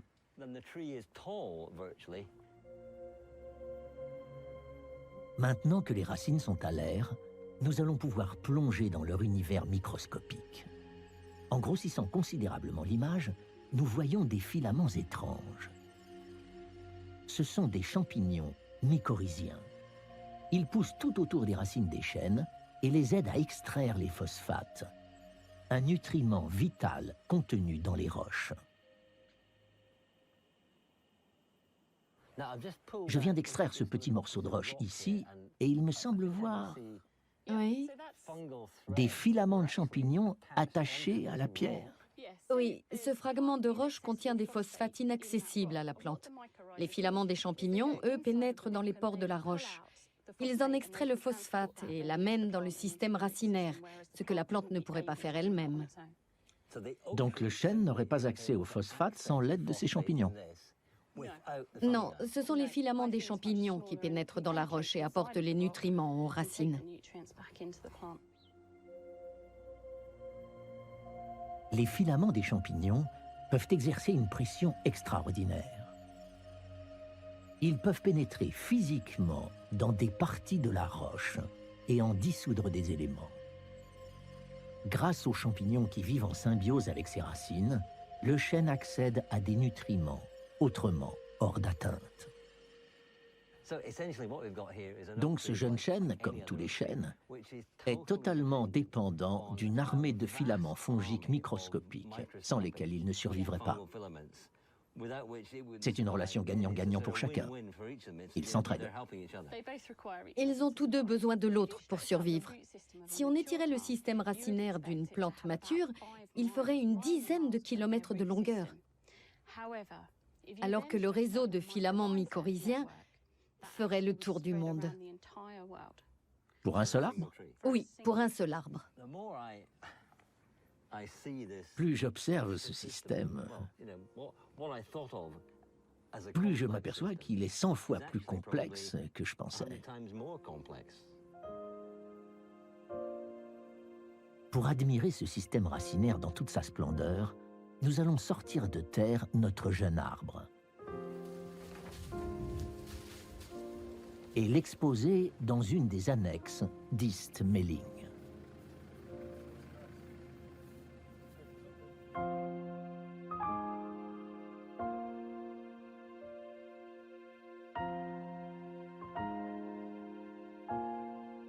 Voici à quoi ressemble vraiment un chêne en automne.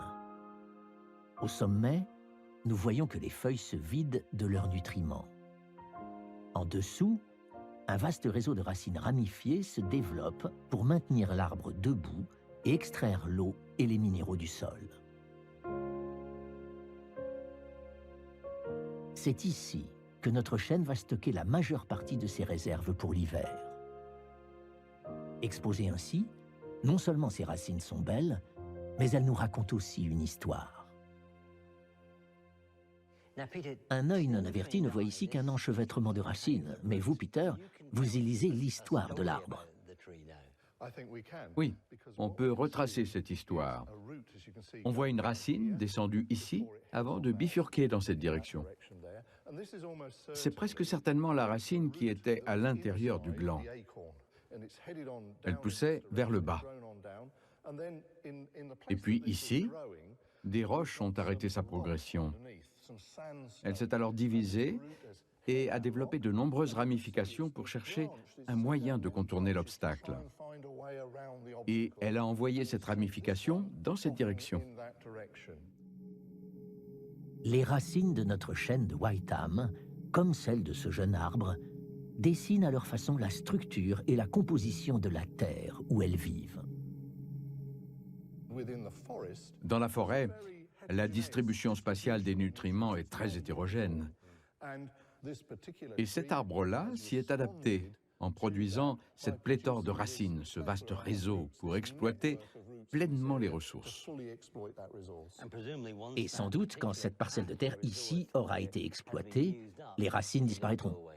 Oui, ces racines sont éphémères. Elles meurent assez rapidement et la plante va chercher des ressources ailleurs. C'est un système extrêmement dynamique. Il n'est pas figé et immuable. Absolument pas. Ce que nous observons ici, c'est un organisme qui perçoit son environnement, qui s'y adapte et utilise les ressources de manière très dynamique.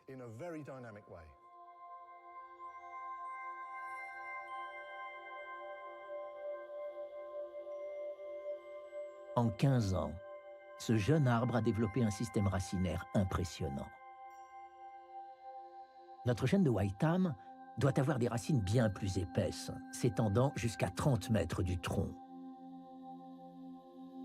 Il a besoin de ce réseau gigantesque non seulement pour se nourrir, mais aussi pour tenir debout.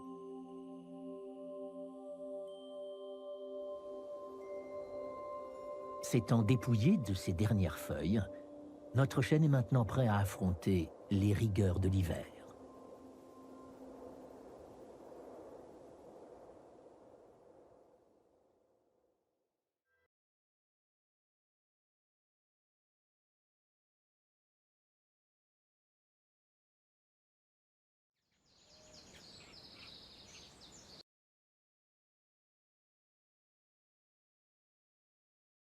On allume la cam, on allume le micro et c'est reparti. Alors pour la petite histoire, histoire que vous rigoliez avec moi d'ailleurs, mon problème de son venait du simple fait qu'à force de bouger, la prise jack s'était enlevée tout simplement. Et donc Ronarson qui nous dit, tu as entendu parler de l'atlas des systèmes racinaires datant des années 60 qui a été retrouvé? Non, je veux bien une référence d'ailleurs. Et qui continue en disant, j'espère que dans le reportage ils vont parler des travaux énoncés par Stefano Mancuso, dont il parle dans le livre. L'intelligence des plantes, où il explique que les racines produisent des sons comme l'écholocation pour éviter les obstacles, rochers par exemple. En effet, moi aussi ça m'a fait penser à ce magnifique livre, Stefano Mancuso. C'est gentil de me brancher là-dessus. Voilà, Stefano Mancuso qui a vraiment une très très bonne tête. Et tac tac tac, il est où? Intelligence des plantes. Tac, tac, tac. Voilà, donc chez Albin Michel, vous pouvez trouver ce magnifique livre. Alors attention, il y en a un autre qui s'appelle L'intelligence des plantes, mais qui n'est pas fait par Stefano Mancuso, qui en fait fait le point. Alors c'est la collaboration entre Stefano Mancuso, dis donc, qui est un chercheur justement dans l'intelligence des plantes, la neurobiologie végétale exactement. Et le livre a été écrit à deux mains avec Alessandra Viola, qui est apparemment une journaliste vulgarisation scientifique.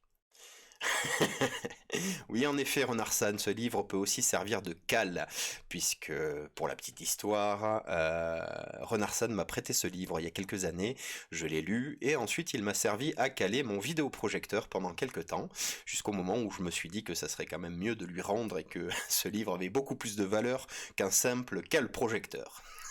Merci encore Ronarson. Donc je vous encourage à le lire, empruntez-le à la bibliothèque, achetez-le parce qu'il n'est pas si cher que ça, surtout en édition numérique, et ça fait le point sur l'avancée des travaux de ce chercheur sur l'intelligence des plantes, donc c'est détaillé de manière très abordable, en quoi les plantes ont beaucoup plus d'avantages que nous pour se repérer dans l'espace, qu'elles développent beaucoup plus de sens que les 5 sens que nous pouvons avoir en tant que simples animaux, et qu'elles mettent en place des stratégies de recherche des nutriments, de l'eau, de mobilisation localisations dans l'espace qui sont assez hallucinantes, dont en particulier ce que disait Renarsan, une espèce d'écolocalisation des racines pour savoir comment éviter les obstacles, mais également des capacités de repérer à distance la direction dans laquelle se situe l'eau, la direction dans laquelle il peut y avoir des nutriments. Donc les racines, finalement, chez les arbres, seraient une espèce d'organe percepteur qui aurait à la fois l'équivalent de l'ouïe, du goût, de l'odorat et du toucher, bien sûr, pour aller chercher ce dont elles ont besoin dans le sol. Ensuite, pour revenir rapidement sur la vidéo qu'on a vue là sur le système racinaire d'un chêne. Alors déjà, on va passer sur le côté « Ah là là, ces chercheurs, mon Dieu, mais quel manque de... quel manque d'éthique !» En effet, ils vont tuer un arbre pour savoir comment il fonctionne. Alors malheureusement, la science fonctionne encore comme ça. Heureusement, les arbres sont extrêmement nombreux. Ils ne font pas réfléchir ça comme si c'était des êtres humains ou en fait chaque être humain qui manque, on considère que c'est une perte irremplaçable. Bien, encore chez les arbres, nous n'en sommes pas tout à fait là. Pourquoi Renarsan, tu me mets des étoiles en permanence ? Oui, voilà, on fait pas d'omelette sans casser des œufs, et finalement, sacrifier un arbre pour savoir comment ça fonctionne, ça permet d'en apprendre beaucoup plus sur le million, voire le milliard d'arbres qui restent en place un peu partout sur la planète. Il est bientôt 10h, moi j'ai envie de m'arrêter là pour la partie revue de presse, j'aimerais bien passer... comment ça s'appelle ? Tac, on va changer la catégorie. Tac, on va jouer à Lumberjack Dynasty.